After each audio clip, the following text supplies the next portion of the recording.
Hey everyone, welcome to this week's episode of Crypto City. We actually have a guest with us tonight that is from Israel. So the time difference, which I did not realize when we had discussed her coming on originally, is vast. So it's like 4 a.m. for her right now. So I'm extremely appreciative of her time coming out here. So I'm going to keep my monologue really short. I just want to thank my team for all that they do for helping us get this show up and running every week. And I want to thank our sponsors, DJ Marcus, Kip VR, Tinker Love 1980, Cybershay, Rich from Hume AI and Lux VR, Fuchsia from the Virtual Fitness Group, and Boss Leo from the Diamond Resilience. We appreciate all of you standing by us every week while we bring this show to everyone.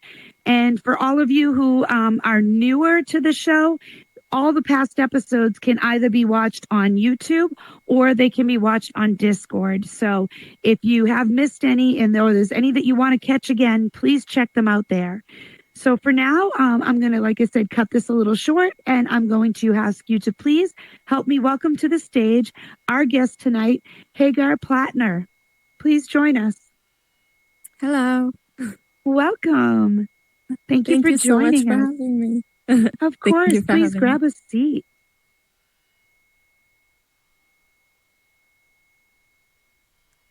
So again, realizing the time difference, you are amazing for coming out here at this time in the morning for you. I wouldn't even have my eyelids open yet. No, it's my pleasure. I'm really happy to be here today. Thank you. So I found you searching through on, some different things about AR and XR on Instagram. And I was like, oh, who is this? And look what she's doing. And I got super excited to, check you out. And so I want you to kind of give us a little bit of your journey into XR and, where you came from and what your background is, please. Yes, so I'm a designer. My bachelor's degree is in visual communications, but I stepped into augmented reality around 8 years ago. And through that process, I learned also to prototype. So I call myself today an XR designer and prototyper. I focus in augmented reality and mixed reality mostly. Oh, okay, great. Mm-hmm. So we see here on the slide that, you've been competing and creating and doing a bunch of things. And we're going to delve a little bit into some of the bigger projects that you've worked on. But, how do you take that first step to say, you know what, I'm learning all this stuff, I'm enjoying it, but I actually want to compete? Because I know there are definitely people here in our audience and people that we have in our community that are involved in like the meta competitions and stuff. So tell us about yours. So around 2 years ago, when I started my independent way and started to freelance, I wanted to know more the global XR community.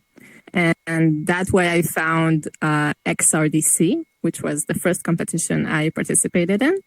And through their Discord, I found my team. We were around 6 people in the team. And that's the way I started. I just understood it's a good way to know the XR community and start to dive deeper into mixed reality and the possibilities that we can build inside it. Mm-hmm. So that's interesting, like, to jump into a competition with other people that could go either way. You either could collaborate amazingly as a team, which we will see you did, or it could be very challenging because you're coming in with different personality types to work with. Do you find that these type of things grow community? Yes, definitely. I was very lucky because my team at XRDC, we connected immediately and it was a great match for all of us. So I had a really great experience on that part. I know some people, sometimes they need another competition or another one to find the people that they work well with.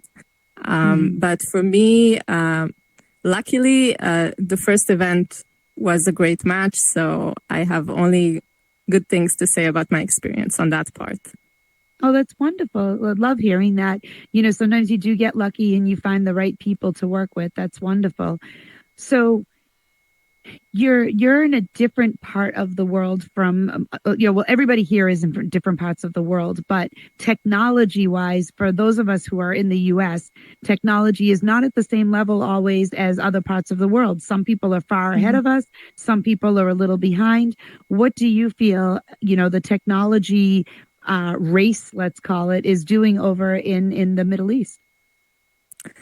Specifically in my country, I actually feel we are a bit behind.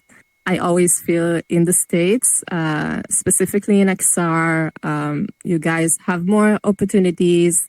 And let's say I'm one of the few that is professionally doing and developing, designing in XR.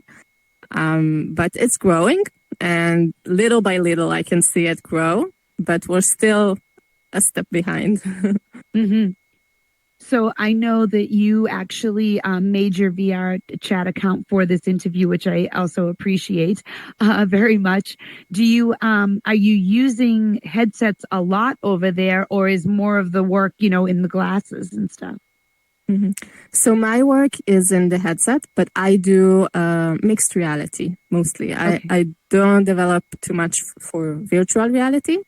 And I research more the area of augmented reality, mixed reality. So it's a mix of headsets and glasses, like spectacles. Yeah. Do you find it challenging trying to balance, like your creative imagination with the technology being at the level that it's at? Like, are you thinking ahead of the technology sometimes? Of course.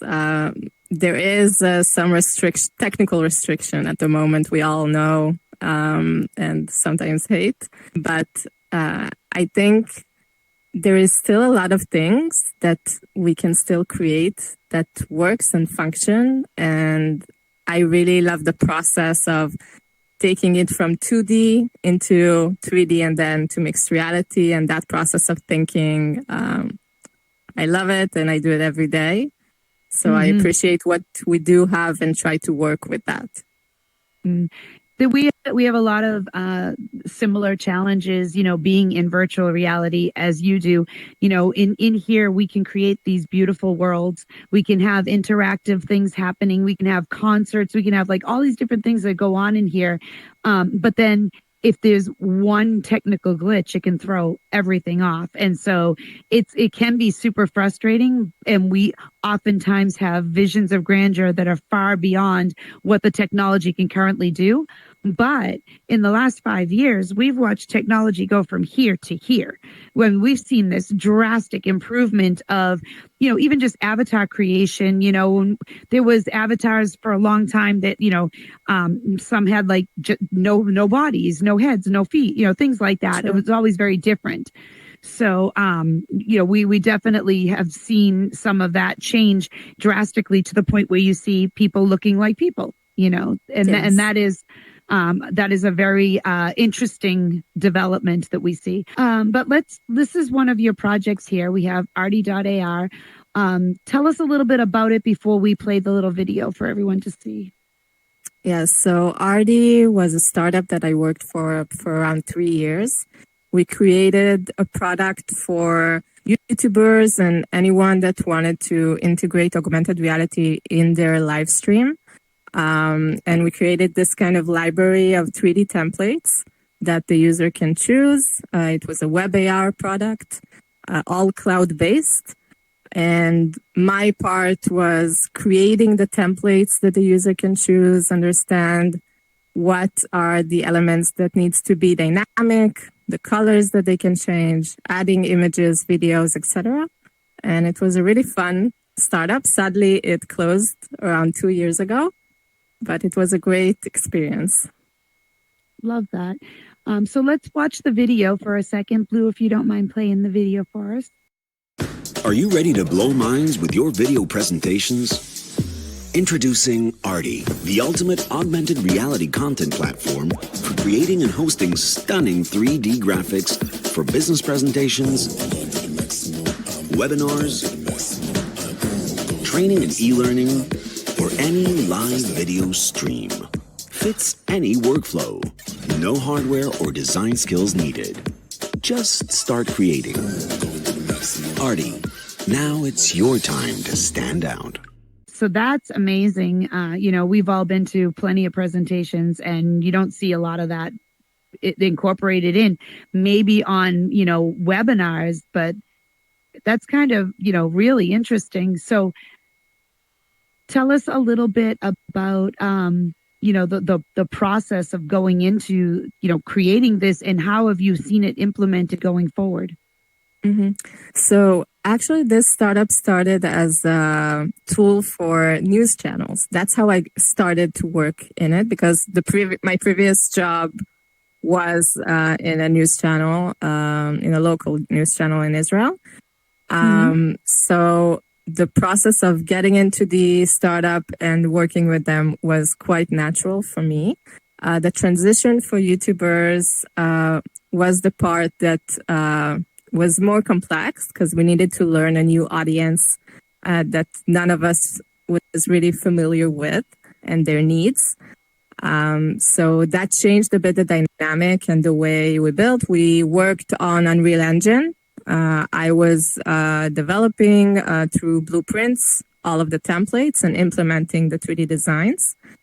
I learned a lot of testing with users, the complexity of augmented reality for new users that don't know the technology, and explaining how they should use it, and understanding with them what are the best ways for them to implement the 3D elements inside their video. I mean, I think one of the things that is most important, and it kind of, you alluded to it in the video here, is making it user friendly for, I think people get overwhelmed and they get like, oh, I don't know how to do this. It's just too complicated, so the more user friendly it is, the more people are willing to adopt it. And if you can, make some, the video showed, how cool these little 3D things popping up all over the place. I mean, you give somebody that kind of power and you make it not that difficult to do, they're going to adopt it so much faster. Yes, it's true. Although I think, sadly, the startup was a bit too early for people. Were a bit afraid of it, as you say, and it was too. We didn't see too much startups that had similar ideas, so it was very new for them, and a lot of them did. Wanted to go to what they are used to, like the 2D design. So it was a lot of work of convincing a lot of people to try it and to understand. There were a lot that did, once they tried, they fell in love and they used it. But it was a process of convincing people to understand the technology. It always is. It's always a work in progress, and it always takes a long time for people to move in masses to something new. It takes somebody to use it and say, oh, this is so great. You've got to try it. You've got to try it. And then word of mouth is like your best advocate at that point. But it's definitely challenging bringing in something, especially something so this is, life changing for a lot of businesses, so it's interesting. Yes, definitely. So let's talk about another one of your projects, the XR Design Challenge. So you had that's the 6-person team that you had.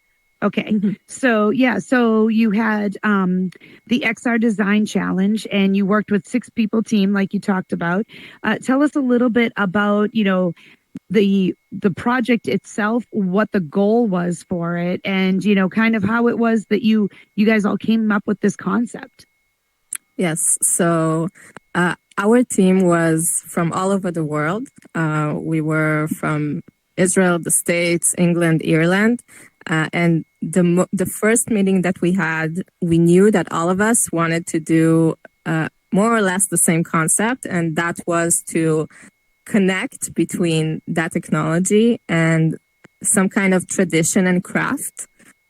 We didn't know in the beginning which craft, but we all knew that this was the major concept that we wanted. And one of our teammates did ceramics and was very passionate about it. And she managed to convince all of us to choose that kind of craft. And we decided to create a tool that teaches you how to do pottery through mixed reality. So you use real life pottery, but you have guides and help through the technology and through mixed reality on your working area on your table. So so you're seeing it, but it's actually, but this is also real. Yes, you do. While you use our app, Creta, you actually build in real life your pottery. So in the end, you have a physical element that you end up with, and you have something that you can use in your real life. That's pretty amazing. So we're going to watch this little video so we can see. In a digital age, preserving traditional crafts like pottery with its rich global history is culturally important. For many beginners, there's a lack of accessibility and inspiration, but a need for hands-on guidance. Creta elevates the at-home pottery experience, providing you with the inspiration and reference as you sculpt. Augmenting your pottery with real-time guidance and AI suggestions, it boosts precision and creativity and allows you to learn about the traditions of each technique. Guided by an AI artisan mentor, you can follow along step by step, but have the creative freedom to draw and carve your own designs. These can be shared within the community or even added to a personal collection. Creta doesn't just teach pottery, it connects people to cultures. That is really cool. Yes, so this project won the XR Design Challenge. We won 2 awards. The XR Design Challenge is a competition of Immersive Insiders. That's the company that is running the competition. And we were very honored to receive 2 awards, and afterwards we're invited to AWE to present our project in Los Angeles. I love that. Most of us in here are very familiar with, the augmented reality games, or, using the MR glasses and AR glasses and stuff. So it's, to actually see people building something though, and having it right in front of you is pretty cool, as opposed to just having menus and just seeing overlays. This is, you're actually physically doing something at the same time. Definitely an amazing piece of work you've put together, and I love that you guys won for it, because it shows that people really do want something that is tangible, even when you're in the virtual. Yes, thank you so much. We had so many responses of people that would love to try it, and that are doing pottery, and that are seeing the effect that this technology can do. So it was a great experience to also let people try it and see their reaction. Now, have you done more of projects along this line, or have you was this kind of the most recent? Afterwards, right now I'm actually working on a different project, but it's in a similar vibe, I can say. It's called CAV, and basically it's a tracing tool for creatives and DIYers, and it's a tool that helps you, helps a part of your process of DIY that I found very wasteful and time-consuming. And it's a platform that eventually, the idea is to create a community of creatives that love to use tech and still work with their hands and still craft in real life. Amazing.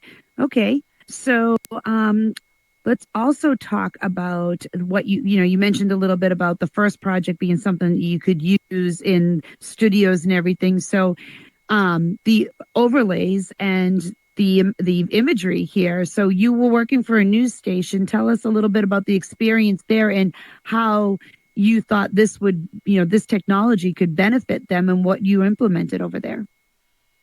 Yes, so this was my first experience after I graduated. That was my first job. I started there as a 2D motion designer, and I was very lucky that around 2 months after I joined the company, they decided to implement the technology in the studio.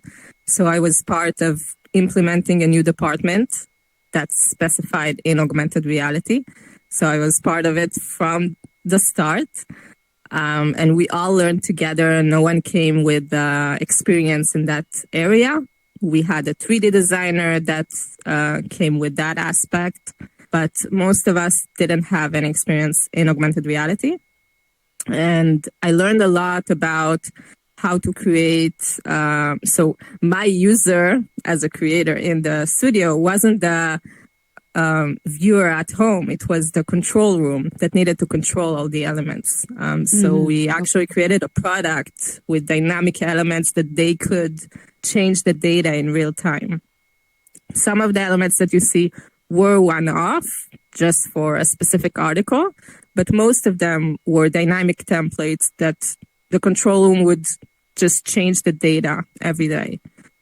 So it was a great first experience of how to create for that technology and the interaction with the users and the testing, constantly daily testing of if what we are doing actually works and help the company to work better and showcase the data better. So when it comes to the actual the software and the technology that you guys are using to do the development end of it, for example, when we're here in virtual reality and we're going to build a world or we're going to build avatars, we're using programs like Unity, and we're even using things that go back as far as like Photoshop. But a lot of the programs that people are using are more graphically designed. Now, in order for people who might be interested in getting into something like this, the programs that you're using for this technology, is there specific programs that everybody uses, or are you guys kind of coming up with the coding and the development on the back end at the time? So we started the engine, the real-time engine that we worked on as we started it was an engine called VizRT. It's a tool specifically for broadcasting. But in time, we switched to Unreal Engine. Today, most of broadcast companies work with Unreal. It's the best tool for that. But we started in Viz, but we also worked on 3D Max or Cinema 4D to create the 3D elements. Not everything was in the engine itself, as we work today with Unity and Unreal. So it was a mix of tools that we used, but the engine started as something that I don't think anyone uses today, VizRT. And there I learned actually to develop and work with Unreal Engine, which was a great experience. Interesting. And is this technology being used, pretty much commonplace now in all of the, news stations and things like that? So I think there was a wave in the world that most of the broadcast companies used that technology. Nowadays, actually, in our local news channels, I don't see it too much anymore. I still see in the channel that I worked for that there are still some elements that I created, which is really fun to see that it's still there. I'm sure, yeah. But I think there was a wave of when the Weather Channel did, if you remember, they did like those crazy tornadoes in the storms, studio. Yeah. So that made all the broadcast companies say, we want that as well. But at least the local ones that I know are not using it as much that we used to back then. Yeah. It is pretty cool though. I mean, like, especially look at the Amazon one, you've got this, it looks almost like you're there right on the plant floor with them. And then 2 seconds later, it's gone to something else, which, that does make the news more interesting, I guess. But I think, for me, when I look at if our news locally, it's two people still sitting at a desk, like there's nothing crazy there. It's just, look, if you want something interesting, you go online and you Google it, and that's it. Yeah. And you have another project called Link. So tell us a little bit about this. This was an award-winning AR networking experience. Yes. So this was a hackathon of Snapchat and MIT that took place in AWE. Okay. We started a bit before remotely, but the last few days was in AWE. And we created basically using spectacles, a networking application that helps people like me that are more introverted to communicate with and network with the people that they are searching for or that match their interest professionally and also hobbies or anything that is more personal. And you have basically something like a blind box. We took inspiration of the Labubu, and it gives you like 10 options. You have like 10 cards, and each time it shows you like your magic card that you win this time, and that's the person that you're going to meet, and it gives you hints of what their hobbies are, so you can start to chat and more so casually. Cool. Yeah. Okay. So it's always networking and bringing people together. Yes, more playful way, but not too much also. Not you need to play a game with someone. More casually, but still just a fun way to interact. I love that. Okay, we'll watch this video. Let's check this out.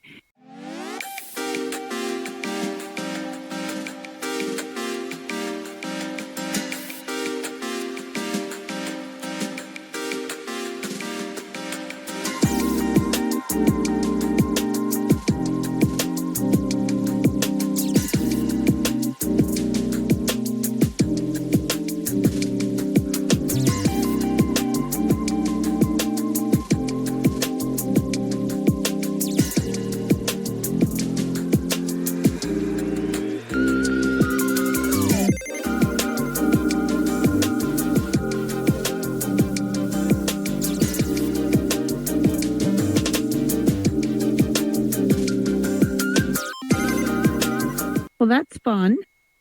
That's definitely interesting. So yes, go ahead. We tried to experiment also with hand gestures, using a hand as a compass that leads you to the person, and see how we can use the UI a bit more dynamically with your body and with your environment. So it was a fun part in the project. Yeah. I was actually, that's funny that you just said that, because I was going to ask, did this, let's say you weren't within walking distance, would this connect to a GPS to help you get there? Yeah, so the idea is that you're in the same venue. So you're supposed to be in a walking distance from each other. Okay, so not necessarily walking down a street like they are. You would be, in an event or something like that. Exactly, yes. Interesting. I could imagine that this might actually, it's funny because the image there looks like a little child, but I would imagine that this could be helpful for, children that are super introverted and not having a good time at school, having trouble making friends.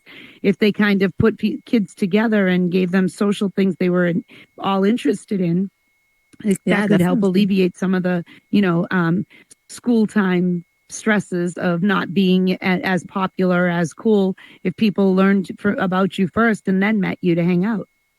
Yes, I think it definitely can help a variety of people, adults and kids as well.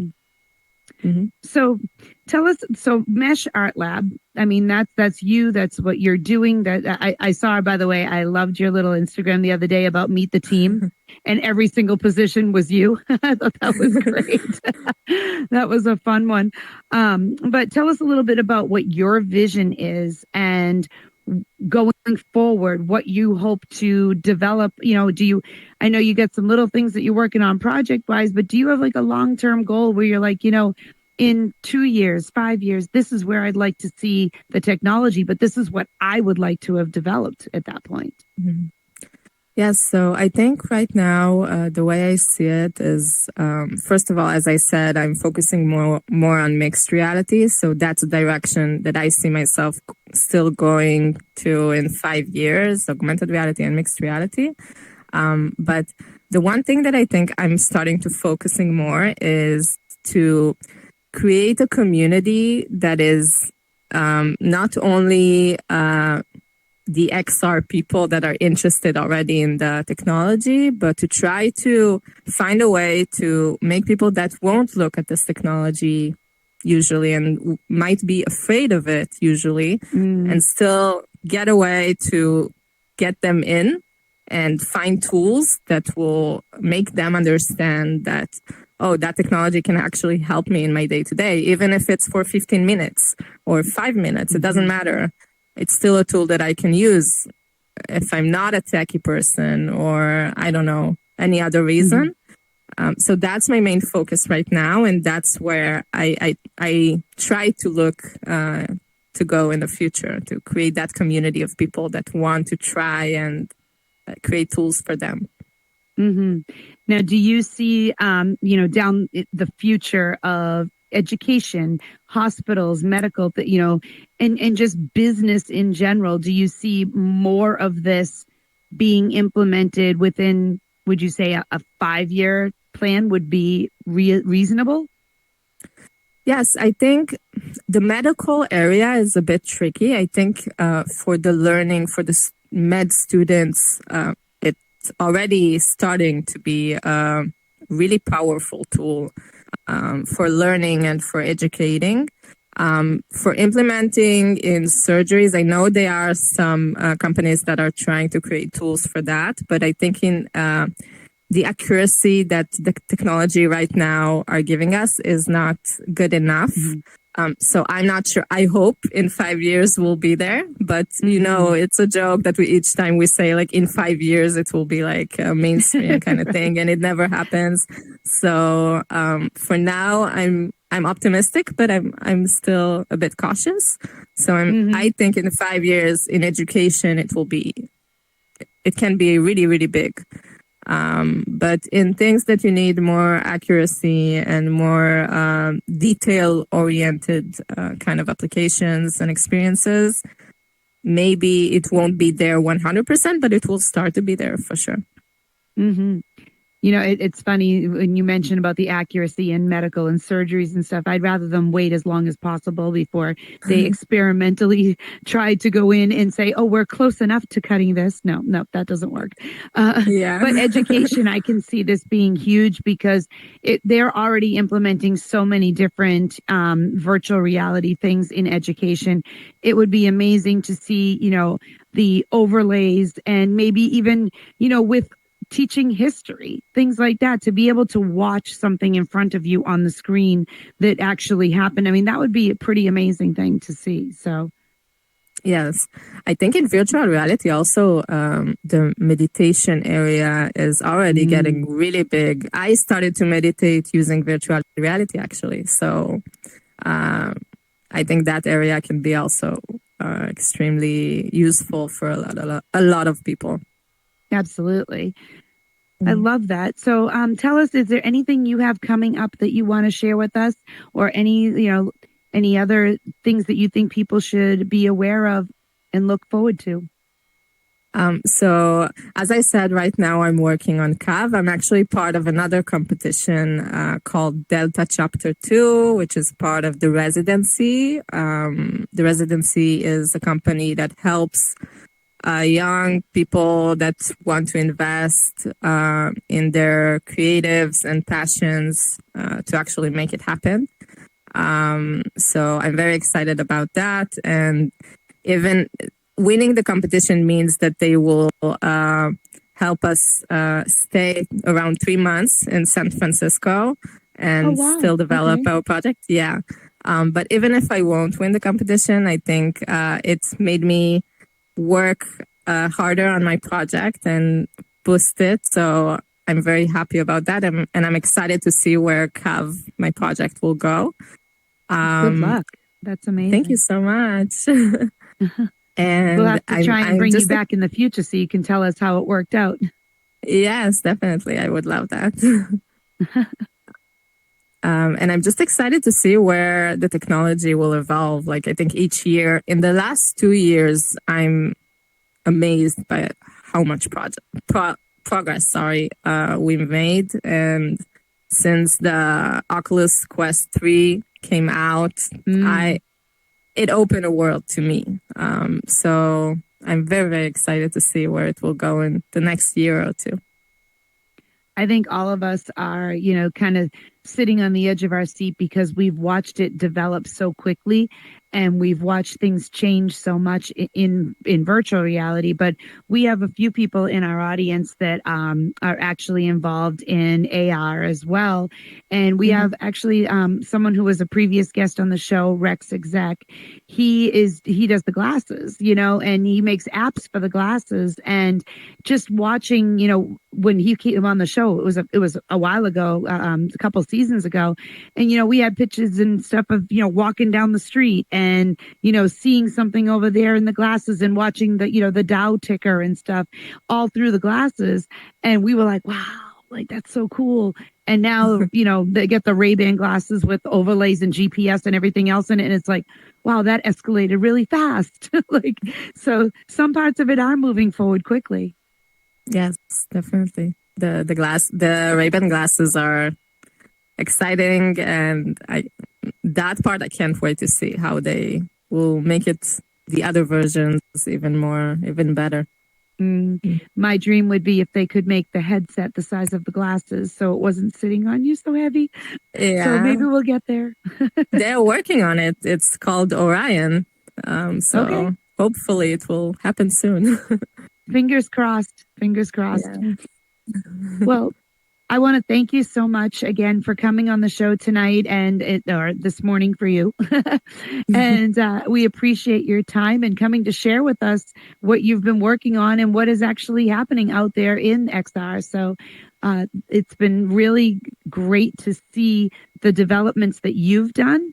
I love that they all kind of focus on community building and networking and bringing people together from the Link app all the way up to the Pottery Creta. So thank you for that. It was great. Thank you. Thank you so much for having me. I had a lot of fun today. Of course. And for the audience, I want to thank you guys for coming out tonight. And next week, we will actually be doing a Where Are They Now episode. The guest for next week, we have Venue GPS coming back to the show so he can tell us where he has been traveling to push out his product. Those of you who remember when he's been on in the past, and if you've been hanging out in Horizon Worlds, you know, he's got an app that anywhere you travel, it tells you all the places you might want to go, restaurants, activities, but he actually brought the metaverse into the app so that he can say, you know, this is what's happening tonight. Crypto City's on at 9 p.m. and people can go in there and find events to do in the metaverse as well as in real life. And he's got multiple platforms on there. So that'll be exciting to see, you know, his travels across the countries to be able to share it. We have Ice Cold Stacks and Ty Sky, the DJ, coming on. They'll talk about BYOB events, a little bit about what Ty's been doing with his DJing, and obviously Stacks over at Ice House Casino and Lounge in Horizon. And Kawan Kempachi will come back on to talk about that hip hop joint and what he's been doing with his music here in the metaverse. So a little catch up with a few people. And we have 2 episodes left for this season, the Where Are They Now episode, and then the season finale before we go into the holidays. But I want to extend out an invitation again to people. If you're doing something cool in the metaverse, something tech related, even something in the real world that you think could correlate over into the metaverse, let me know and we will try to get you on the show so that we can talk to you and learn more about you. And if you've missed any episodes, you can catch them on YouTube and you can also catch them on our Discord. So thank you again for coming out tonight. Have a great night, everyone. We'll see you next Monday. And thank you again, Hagar. We appreciate you. Thank you. Thank you so much. And cut. All done. Thank you so much. That was great. Super exciting hearing about what you're doing. Thank you. No, it was amazing.